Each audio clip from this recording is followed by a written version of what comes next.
Captain Kehoe walked down the metal corridor of the space station, his boots making soft clicks on the floor. Behind him, Da-Un carried a black case filled with human weapons, while Wu Jin held a tablet with battle plans. Today was the day. Humans would meet the Galactic Federation for the first time. The space station was huge, bigger than any building on Earth. It floated in space near a distant planet, spinning slowly to create gravity. Lights from different alien ships blinked outside the windows. Kehoe had never seen so many different types of spacecraft in one place. "Remember," Kehoe said quietly to his team, "we are here to show them what humans can do. Stay calm, no matter what happens." Da-Un nodded. She had been a weapons expert for 15 years and knew every gun in her case by heart. Wu Jin was nervous but ready. He had studied alien warfare for months to prepare for this meeting. They entered a large round room with a high ceiling. 3 different alien species waited for them. Kehoe had seen pictures before, but meeting them in person was different. The first aliens looked like walking crystals. They were tall and thin, with bodies that sparkled like diamonds. Their leader stepped forward. "I am Kikstal of the Veltari," the alien said. Its voice sounded like wind chimes. "We welcome the humans to this gathering." The second group looked like giant insects. They had 4 arms and big black eyes that never blinked. Their skin was hard and shiny like beetle shells. "I speak for the Hive Lords," one said with a clicking voice. "I am Zethka. Your species is very small." The third group was the strangest. They were made of pure light, floating and changing shape constantly. When one spoke, colors danced in the air. "We are the Photonic Collective. I am Lumara. We are curious about your kind." Kehoe bowed politely. "I am Captain Kehoe. This is Da-Un, our weapons specialist, and Wu Jin, our military planner. We thank you for meeting with us." Kikstal's crystal body chimed softly. "The Federation has rules about new species. Before you can join, we must see if you can protect yourselves. Please show us your weapons and military strength." This was the moment they had prepared for. Da-Un opened her black case. Inside were human weapons, rifles, pistols, grenades, and ammunition. Everything looked simple and basic compared to the alien technology around them. The aliens leaned forward to look. For a moment, the room was quiet. Then Zethka started making a sound like clicking and buzzing. It took Kehoe a moment to realize the alien was laughing. Soon, all 3 alien groups were making sounds that could only be laughter. "These are your weapons?" Kikstal asked, still chiming with amusement. "Metal tubes that shoot small projectiles?" Zethka picked up a rifle with one of his 4 hands, turning it over like it was a toy. "This is what you use for war? It looks like something our children would play with." Lumara's light body flashed bright colors. "We apologize for our reaction, but these seem very primitive. How do you power them? Where are the energy crystals?" Da-Un kept her face calm. "They don't need crystals. They use chemical energy." This made the aliens laugh even harder. "Chemical energy?" Kikstal sparkled with amusement. "You mean like fire? You still use fire to fight?" "Let us show you real weapons," Zethka said. From his ship's cargo area, several Hive Lord soldiers brought a large device. It was smooth and curved with no visible parts. When they turned it, on it hummed with power and glowed purple. "This is a plasma cannon," Zethka explained proudly. "It can destroy your largest buildings with one shot. The energy comes from controlled starfire." The Veltari were not to be outdone. Kikstal gestured and his people brought their own weapon. It looked like a crystal sculpture, but it pulsed with inner light. "Our quantum disruptor can remove matter from existence," he said. "Not destroy, remove. The target simply stops being." Lumara's people showed a weapon that was just floating light. "Our psionic blasters attack the mind directly," the light being explained. "Physical armor means nothing. We strike at consciousness itself." Kehoe watched all 3 demonstrations. The alien weapons were impressive, no doubt about that. They were clean, quiet, and incredibly powerful. But he noticed something else. They all needed special power sources, rare materials, and complex systems to work. Very impressive, Kehoe said honestly. Your technology is far beyond ours. Indeed, Kixtal agreed. This is why the Federation has protection programs. Species like yours need stronger races to keep you safe. You would be welcome as a protected species. The word stung, but Kehoe kept his expression neutral. Protected species meant they would never be equals. They would be like pets or children, always needing help from the advanced races. Wu-Jin stepped forward. We would like to request a demonstration. Of what? Zethka asked, still amused. Your fire sticks? Yes, Da-Un said simply. Our fire sticks. The aliens looked at each other. Lumara's colors shifted to what might have been confusion. You want to demonstrate those simple weapons against our advanced technology? Not against, Kehoe clarified, just demonstrate. You showed us yours, we show you ours. It seems only fair. Kixtal chimed thoughtfully. Very well. There are training grounds on this station. But please understand, we do not wish to embarrass you. Your weapons are simply from an earlier time of development. We understand, Da-Un said. But we would still like to show you what they can do. As they walked toward the training areas, Kehoe could hear the aliens talking among themselves. He caught words like primitive, ancient, and harmless.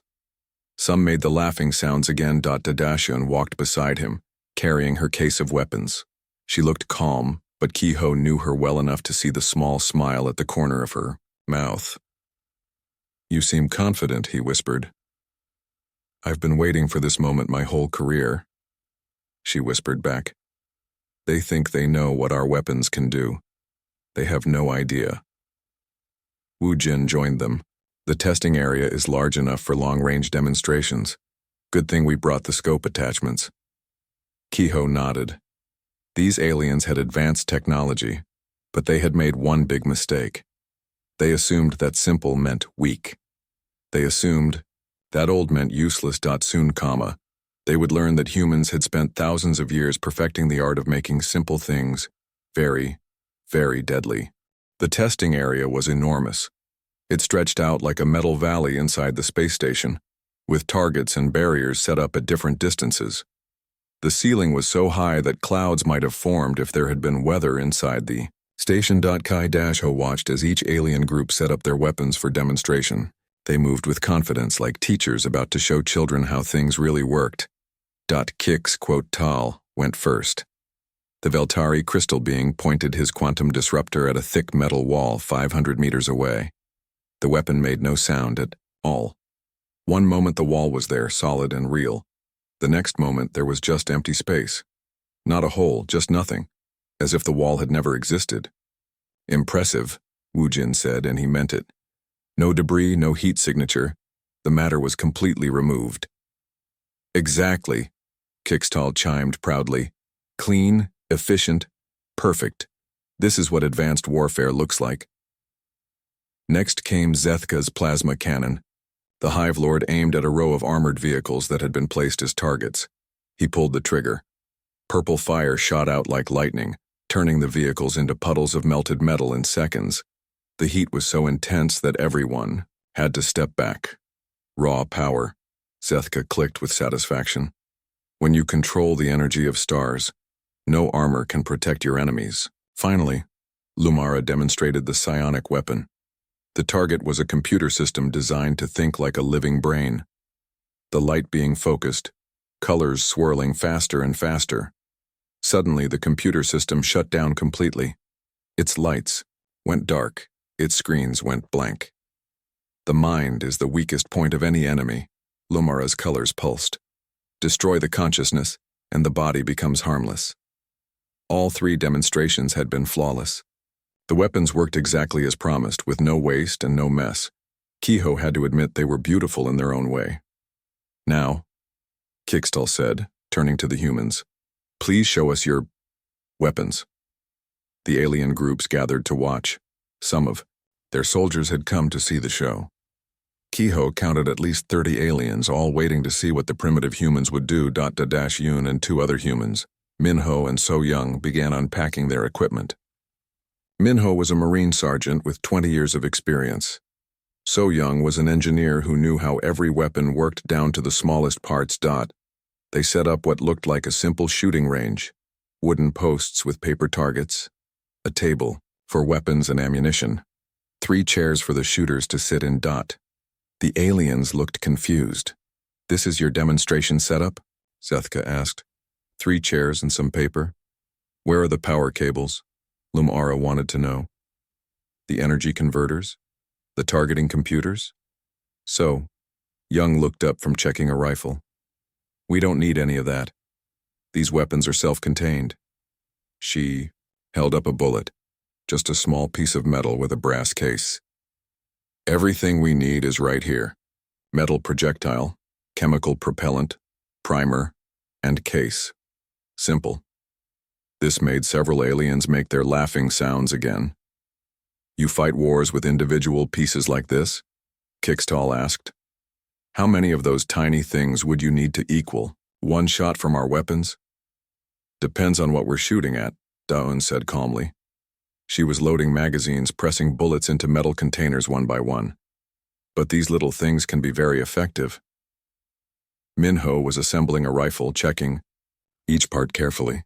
The aliens watched him screw on a scope, adjust the sights, and test the trigger mechanism.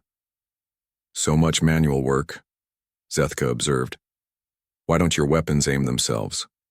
Why do you have to adjust everything by hand?"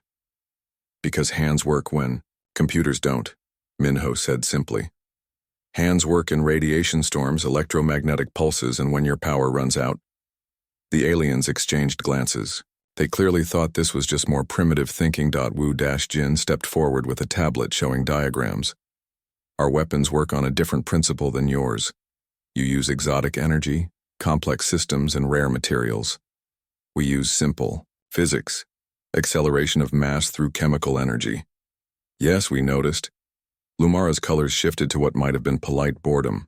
"It seems very basic." "Basic can be good," So Young said. She held up the rifle she had been checking. "This weapon has 7 moving parts. 7. If 1 breaks, I can fix it with simple tools. If 2 break, it still works. If 5 break, I can still make it shoot." She looked at the alien weapons with their smooth surfaces and hidden complexity. "How many parts do your weapons have?" The aliens didn't answer immediately. Kehoe guessed they had never thought about it. "More importantly," Dayun added, "what happens when your weapons break? Can you fix them here?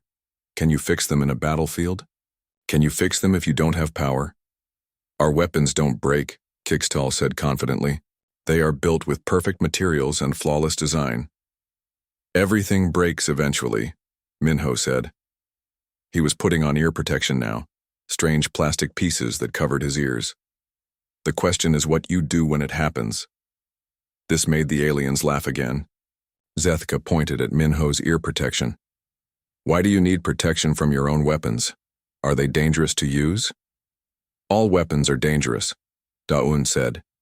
She was putting on eye protection too, clear glasses to shield her eyes. "That's the point." "But our weapons don't harm the user," Lumara said. "They are safe and clean and controlled." "Controlled is good," So Young agreed. "But sometimes you need chaos. Sometimes you need noise and fear and confusion. Sometimes clean and quiet isn't what wins battles." She finished assembling her weapon and checked it one more time. "Are you ready for our demonstration?" The aliens moved closer, still chuckling among themselves. They expected to see something amusing. Primitive humans playing with their simple toys. Ki-Ho looked at his team. Da-Yun nodded. Minho gave a thumbs up. So Young smiled. "Targets are at 100, 300, 500, and 800 meters, Wu-Jin announced. Standard. Accuracy test followed by rate of fire demonstration, followed by reliability test. 800 meters. Kixtal sounded surprised. "You can hit targets at 800 meters with those simple projectiles?" "We'll see," Daun said. She raised her rifle, aimed through the scope, and took a deep breath. The aliens leaned forward to watch. They wanted to see how badly the humans would fail. Day-Yun quote, S finger, found the trigger. The moment of truth had arrived. Remember, Kehoe said quietly, show them what humans do best. Da-Un smiled and began to squeeze the trigger. The rifle cracked like thunder. The sound hit the aliens like a physical blow. They jumped back, startled by the sharp, violent noise that echoed through the testing area. Nothing in their experience had prepared them for that sound, raw, aggressive, and completely unlike their silent energy weapons. 800 meters away, the target exploded into pieces. The laughter stopped instantly. Da-Yun worked the bolt smoothly, ejecting the empty brass case. It clinked as it hit the metal floor. She loaded another round and aimed again. Another crack. Another target destroyed. Impossible, Kickstall whispered, his crystal body dim with shock. The projectile traveled that far? That accurately? Minho stepped up with a different rifle, this one longer and heavier. Da-Un was using standard military ammunition, he said calmly. This is a precision rifle with match-grade rounds. He lay down on the ground, resting the rifle on a small stand. Through his scope, he could see targets that looked like tiny dots. The aliens had placed them there thinking no primitive weapon could reach that far. The rifle boomed. A target at 1,200 meters vanished in a puff of debris. Another boom. Another. Distant target destroyed. How? Zethka's clicking voice was barely audible. How can a simple chemical reaction propel matter with such accuracy over such distance? So Young smiled. Humans have been working on this problem for a very long time. We started with throwing rocks, then spears, then arrows. Each generation made them fly farther and hit harder. She picked up a smaller rifle. This is our standard infantry weapon, not a precision gun like Minho's, just basic military equipment.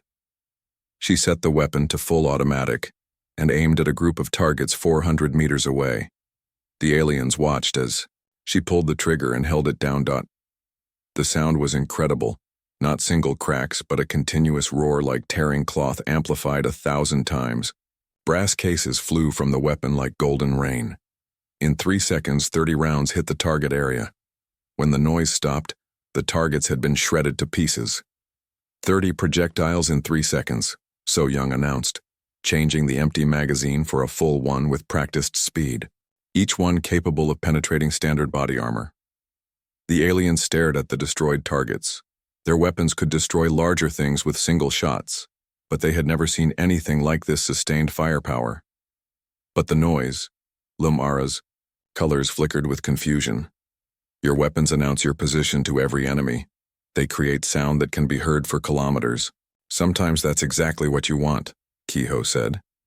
He walked over to join his team. Fear is a weapon too. When your enemies hear that sound, they know death is coming. Wu Jin opened his tablet and showed the aliens video footage from human conflicts. The sound of gunfire echoed from the speakers. Listen to that and tell me it doesn't make you want to run and hide. The aliens were quiet now, studying the humans with new attention. Your weapons are precise, Kehoe continued. They're clean and efficient, but war isn't clean. War is chaos and terror and confusion. Sometimes the best weapon is the one that creates the most chaos. Da-Un picked up a grenade, a small metal object about the size of an egg. This contains chemical explosives. When it goes off, it doesn't just destroy the target. It sends metal, fragments flying in all directions. It creates smoke and noise and panic. She pulled the pin and threw it at a mock-up of an enemy position. The explosion was violent and messy, nothing like the clean destruction of alien weapons. Smoke billowed up and pieces of metal rang against the walls. Inefficient, Kickstall said, but his voice had lost its condescending tone. Wasteful, chaotic. Exactly, Minho said. Chaos wins battles sometimes. When your enemy can't see, can't hear, can't think straight. That's when you attack. So Young began demonstrating reliability. She dunked a rifle in a bucket of water, then fired it perfectly. She buried another one in sand, dug it out, and it worked fine. She even showed them a rifle that had been damaged. The stock was cracked. The scope was missing, The barrel was dented, but it still shot accurately. Your weapons are built for perfect conditions, she explained. Clean laboratories, controlled environments, trained technicians. Our weapons are built for the worst day of your life. She held up the damaged rifle. This one was in a crashed helicopter, underwater for 6 hours, then buried in mud for 3 days, still works. The aliens examined the battered weapon with growing amazement. Their perfect crystal and energy weapons looked fragile by comparison. But surely, Zethka said, your primitive ammunition has limits. You must carry large amounts to equal the power of our single energy cells. Wu Jin laughed. Watch this. He opened several boxes of ammunition, thousands of bullets, all different types. This is armor-piercing. This is explosive. This is incendiary. This is designed to expand on impact. This is for long-range accuracy. This is for close combat. He picked up one special bullet. This one is depleted uranium. It's so dense and hard that it can punch through your ship's armor. The aliens looked at each other with what might have been concern. One weapon, dozens of ammunition types, Wu Jin continued. We can adapt to any situation just by changing what we load. Can your energy weapons do that? Lumara's colors had shifted to deep blues and purples. We begin to understand. Your weapons are not primitive. They are different. Built on different principles. Exactly, Kaiho said. You build weapons like precision instruments. We build them like tools. A hammer works the same way whether you're building a house or fighting for your life. Dayun cleaned her rifle with quick, efficient movements. Our weapons don't need exotic materials. They don't need special facilities to manufacture. Any world with basic metals and chemistry can make them. She looked directly at the alien leaders. If we were at war and you destroyed all our weapon factories, we could build new ones in caves with simple equipment. Could you? The question hung in the air. The aliens had no answer. Min-Ho stood up and shouldered his rifle. We're not saying our way is better than yours. We're saying it's different. Your weapons are elegant and powerful. Ours are simple and reliable. He gestured at the destroyed targets, the spent brass cases glittering on the floor, the lingering smoke from the explosions. But don't ever call them primitive again. Wu Jin closed his tablet and smiled. That was just our basic demonstration. Personal weapons that every human soldier carries. The aliens looked confused. Kixtal's crystal body flickered. Basic? You call weapons that can hit targets at 1,200 meters basic? For us, yes, Kiho said. Those are what we give to individual soldiers. But you asked about human military capability. You want to see what we use for real warfare. He made a hand signal to someone watching from the observation deck high above them. A voice crackled over the communication system. This is Taemin in orbital control, ready for heavy weapons demonstration. The aliens looked up at the ceiling, then back at the humans. Heavy weapons? Zethka clicked nervously. How much heavier? Dayun was packing away the rifles and pistols. What you saw before were personal weapons. Now you'll see crew-served weapons. Things that take teams to operate. Through the large windows of the testing area, they could see into space. A human ship was moving into position, small and ugly compared to the sleek alien vessels nearby. It looked like a flying toolbox, all angles and armor plating with no attempt at elegance. Artillery first, Wu Jin announced. Indirect fire, support, range, 40 kilometers. On the far side of the testing area, nearly at the horizon, several old spacecraft had been placed as targets. They looked like tiny specks in the distance. The human ship fired. There was no visible beam, no energy discharge, no flash of light. For several seconds, nothing seemed to happen. Then the distant targets erupted in massive explosions, one after another. The sound reached them as rolling thunder that shook the entire station. Chemical explosives launched in high arcs, So Young explained as debris rained down kilometers away. The projectiles fly above obstacles and land on target with tremendous force. Lumara's colors were shifting rapidly.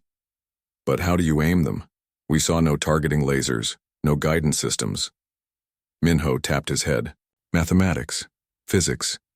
We calculate where the target will be, adjust for gravity and rotation and wind, then fire. The projectile follows a ballistic path. You mean you just point and shoot? Kickstall sounded incredulous. With no active guidance? Active? Guidance can be jammed or confused, Daun said. Physics can't be jammed. Gravity always works the same way. The demonstration continued. Machine guns that could fire thousands of rounds per minute, creating walls of projectiles that no shield could deflect. Unlike the aliens' precise single shots, human weapons created zones of destruction where nothing could survive. Your weapons are accurate. Taemin's voice came over the radio from the ship. Ours are inevitable. You can dodge one bullet. You cannot dodge 1,000. Hyjin, a demolitions expert, had joined them on the testing floor. She showed the aliens different types of explosives. Some were designed to destroy buildings, others to create chaos and confusion. Some produced toxic gases. Others generated electromagnetic pulses that disabled electronics. Your weapons destroy the target, she explained, setting off a demonstration charge that filled an area with smoke and noise. Our weapons destroy everything around the target, too. The explosion creates fragments that keep killing long after the initial blast. The smoke blinds survivors, the noise deafens them, the chemical residue poisons the area. She pointed to where the explosion had occurred. Small pieces of metal were still pinging off the walls. Those fragments are traveling at hundreds of meters per second. Each one can kill. A single grenade creates thousands of them. The aliens watched the chaos with growing unease. Their clean, efficient weapons seemed almost gentle by comparison. This seems unnecessarily destructive, Kickstall observed. Why create such mess? Because mess wins wars, Kehoe said firmly. Your weapons are designed for dueling. One shot, one kill, move on. Our weapons are designed for battles where thousands of soldiers fight in horrible conditions. Wu Jin brought up a holographic display showing human military history. We've been fighting each other for thousands of years. We learned that the side that can create the most chaos usually wins. The display showed ancient battles with swords and spears, then gunpowder weapons, then modern warfare with tanks and aircraft. In every era, humans had found new ways to make war more chaotic and terrifying. Your species fights? Zethka asked. Against each other? Constantly, Minho said without shame. For land, resources, ideas, revenge. We've gotten very good at killing each other. That's why our weapons work so well. This seemed to disturb the aliens greatly. Their species had apparently developed advanced weapons for defense against external threats, not for fighting among themselves. But now, Kehoe said, we want to show you our most impressive weapon system. He looked up at the ceiling again. Taemin, initiate orbital bombardment demonstration. Copy that. Tungsten rods loaded and ready. The aliens looked confused. Orbital? Bombardment? But we see no energy weapons on your ship, no plasma cannons. We don't need them, Dawn said. We just need gravity. High above them, the human ship released a series of long metal rods. They were just tungsten, a dense, hard metal. No explosives, no energy systems, no complex technology. Just metal rods falling toward the planet below. But they were falling. From space. When the rods hit their targets on the surface of the nearby planet, the explosions were visible from orbit. Each rod struck with the force of a nuclear weapon, but there was no radiation, no exotic energy signature, no way to block or deflect them. Kinetic bombardment, Wu Jin explained as they watched the massive explosions bloom on the planet's surface. We accelerate simple metal rods using gravity. By the time they hit, they're moving at tens of thousands of meters per second. The aliens stared at the destruction below them. Entire mountains had been reshaped by the impacts. Just metal. Rods? Lumara asked faintly. Just metal rods, So Young confirmed. No power source to disrupt, no guidance system to confuse, no exotic materials to counter, just physics and mathematics. Hyojin smiled grimly. We call them rods from God. They're impossible to stop once they're launched. Your shields might deflect energy weapons, but they can't deflect kinetic energy traveling that fast. The demonstration was over. The testing area was filled with smoke, scattered with debris, and echoing with the sounds of destruction. The contrast with the aliens' clean, precise weapon tests was stark. Key-Ho looked at the three alien leaders. They were staring at the destruction with expressions that might have been awe or horror. "Your weapons are more advanced than ours," he said honestly. "They use principles we don't understand and materials we can't create. But our weapons have one advantage." He gestured at the chaos around them, the spent ammunition cases, the smoke, the scattered fragments, the lingering echoes of explosions. They work when everything else has gone to hell. The meeting room was different now. 3 hours ago, the aliens had been laughing at human weapons. Now they sat quietly, studying data tablets and whispering among themselves in their various languages. Key-Ho waited patiently while they processed what they had seen. Da-Un and Wu-Jin flanked him, calm and professional. The demonstration had gone better than they had hoped. Finally, Kixtal spoke. His crystal body was dim, a sign of deep thought among his people. "We owe you an apology, Captain Kehoe. We made assumptions about your species based on the apparent simplicity of your technology." "No apology needed," Kehoe replied diplomatically. "Your weapons are impressive too. Different approaches to the same problems." Zethka leaned forward on his forearms. "We have questions, if you are willing to answer them." "Of course." The insectoid, alien gestured at his plasma cannon, which sat silent and cold nearby.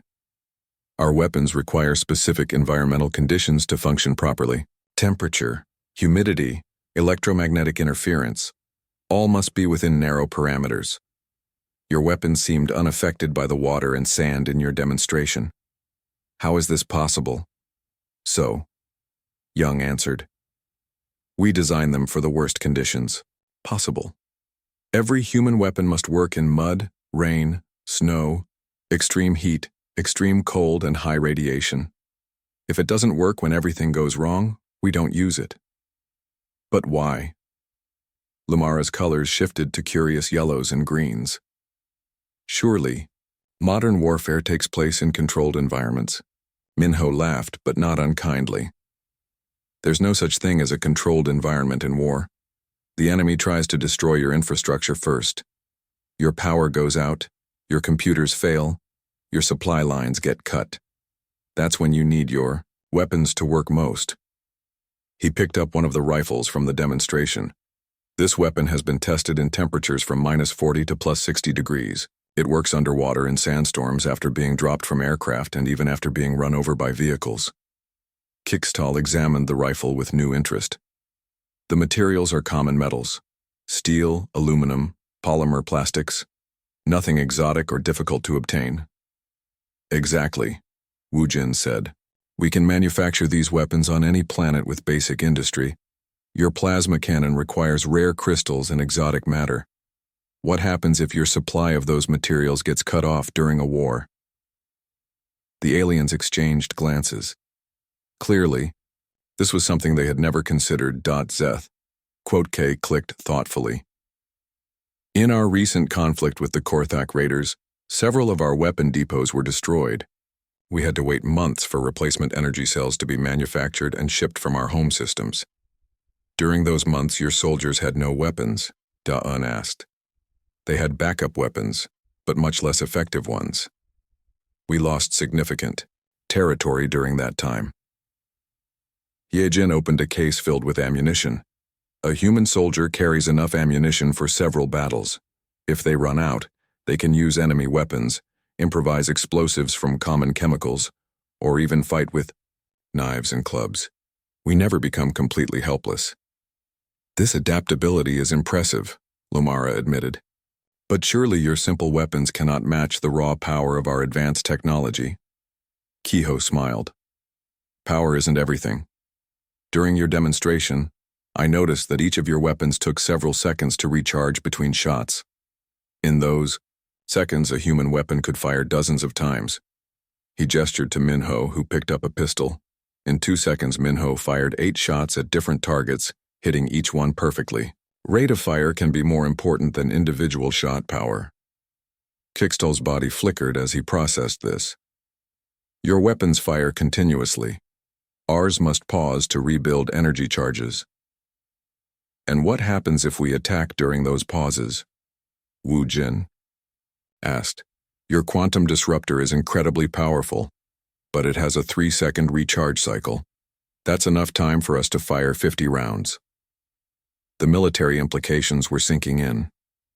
The aliens were realizing that their advanced weapons had vulnerabilities that human weapons didn't share. Over the next hour, the discussions became more technical. The aliens revealed limitations of their weapons that they had never considered weaknesses before. Veltari energy weapons failed in certain radiation fields. Hive Lord plasma cannons overheated in rapid fire. Photonic weapons were useless against enemies wearing simple metal helmets. Your psionic attacks are stopped by metal? So Young asked with interest. Any conductive material disrupts the neural interface, Lumara explained. But who would think to wear metal during combat? It's heavy and uncomfortable. Every human soldier wears a metal helmet, Minho said, tapping his head protection. Has for centuries. Originally for protection against fragments, but apparently it works against mind attacks too. The aliens were quiet for a long moment. We would like to propose something, Kickstal said finally. The Galactic Federation faces threats from several hostile species, pirates, raiders, and worse. Our advanced weapons are powerful, but limited in certain ways. You want human military advisors, Kehoe guessed. More than that. We want to learn your approach to warfare. The Federation military academies teach precision, efficiency, and technological superiority. But you've shown us the value of reliability, adaptability, and controlled chaos. Zethka leaned forward eagerly. Would your people be willing to train our soldiers? Not just in using your weapons, but in your way of thinking about combat? Kehoe looked at his team. Daun nodded slightly. Wu Jin smiled. So Young gave a thumbs up. We'd be honored, Kehoe said, but we have one condition. Name it, Kickstal said. No more talk about protected species status. If we're training your military, we're equals in this federation. Agreed, all 3 alien leaders said simultaneously. As the meeting ended, Lumara approached Daun privately. I am curious about something. During your demonstration, you showed such confidence. Did you know we would react this way? Daun smiled. We hoped you would, but humans have a saying, hope for the best, prepare for the worst. That's why we brought the orbital bombardment system. A backup plan? Always have a backup plan, and a backup for the backup. That's the human way. As they prepared to leave the station, Kehoe received a message from Earth. The Federation had officially approved humanity's full membership and requested immediate deployment of human military advisors to 3 different systems. Not bad for a first meeting, Wu Jin observed. Just wait until they see what our space marines can do, Minho said with a grin. 6 months later, the first class of alien cadets graduated from the newly established Human Military Academy. They had learned to field strip human weapons, navigate by stars when their computers failed, and improvise explosives from household chemicals. Most importantly, they had learned the human military motto that Minho taught every class: adapt, improvise, overcome. The galaxy was about to become a much more dangerous place for humanity's enemies, not because of advanced technology or exotic weapons, but because of something much simpler and more terrifying. Human ingenuity applied to the ancient art of war. The aliens had stopped laughing at human weapons. Now, when they heard the distinctive crack of human firearms in battle, they smiled instead. It meant the humans were on their side, and that was exactly where they wanted them to be.